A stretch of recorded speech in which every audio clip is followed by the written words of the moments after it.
নির্বিঘ্নে সকাল হলো। আজকের দিন ফুরালেই রাতে আগমন হবে ঘোর অমাবস্যার।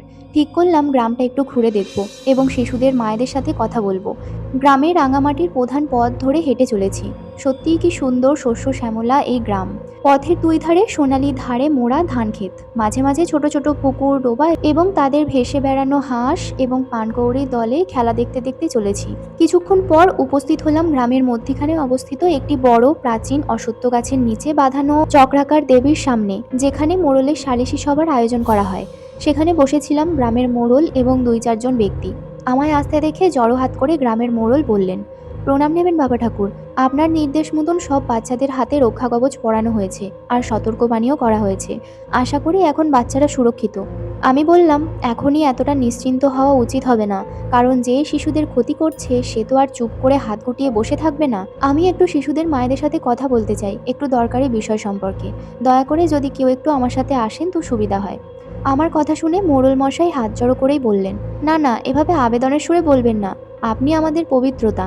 আপনি আদেশ করুন, আমরা যে কোনো আদেশ পালনের জন্য সর্বদাই প্রস্তুত। এই ভোলা, তুমি বাবা ঠাকুরের সাথে যাও আর উনি যেমনটা বলবেন তেমনভাবেই সাহায্য করো। মোড়লের আদেশ পেয়ে ভোলা নামের সেই ব্যক্তি আমায় গ্রামের শিশুদের বাড়িতে বাড়িতে নিয়ে গেল। মায়েদের সাথে কথা তো হলো, কিন্তু অধিকাংশ শিশুদেরই বাড়িতে পাওয়া গেল না। আমি তখন একজন শিশুর মাকে জিজ্ঞাসা করলাম, মা বলতে পারো অধিকাংশ শিশুদের কেন বাড়িতে পাওয়া গেল না? আমি তো বারে বারে সতর্ক করেছিলাম অমাবস্যা না পেরোনো অবধি কোনো শিশুকেই যেন বাড়ির বাইরে দিনে অথবা রাতের বেলা না ছাড়া হয়। আজ রাতেই অমাবস্যা তিথি লাগবে, কবচ পড়েও বিপদ কাটেনি।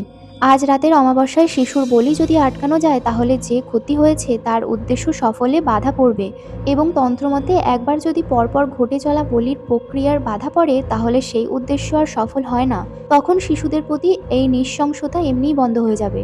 শিশুর মায়ের থেকে উত্তর আসলো, বাবা ঠাকুর, আমাদের বাচ্চারা প্রতিদিনের মতোই আজকেও তাদের সবচেয়ে প্রিয় ও আদরের সোনা কাকির বাড়ি গেছে। সোনা আমাদের গ্রামেরই বউ, পুরো নাম স্বর্ণলতা। বড় অভাগী সে, জানেন তো বাবা ঠাকুর। না তো ঠাকুরের কোলে কোনো সন্তান দিল আর না দিল স্বামীর সুখ। বেচারি 7 বছর আগেই বিধবা হয়েছে। কথার মাঝেই আমি প্রশ্ন করলাম, বিধবা হয়েছে? ঠিক কোন কারণে তার স্বামী মারা গেছে বলতে পারবেন মা? হ্যাঁ বাবা ঠাকুর, নিশ্চয়ই বলতে পারবো। গায়ের সব লোকই এটা জানে।